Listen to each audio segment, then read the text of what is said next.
دوستو، محرم الحرام اسلامی سال کا پہلا اور عظمت والا مہینہ ہے۔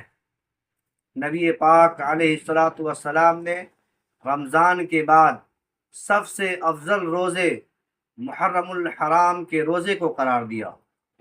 ایک مرتبہ اللہ کے رسول صلی اللہ تعالی علیہ وسلم نے ارشاد فرمایا، مجھے اللہ رب العزت سے امید ہے کہ عاشورہ کے دن کا روزہ گزشتہ ایک سال کے گناہوں کا کفارہ بن جائے گا۔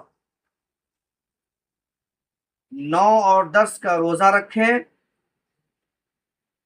ان دونوں دن اللہ رب العزت کی عبادت زیادہ سے زیادہ کریں، قرآن کی تلاوت کریں اور کثرت سے نبی پاک صلی اللہ تعالی علیہ وسلم پر درود شریف پڑھیں اور اہل بیت سے محبت کا اظہار کریں۔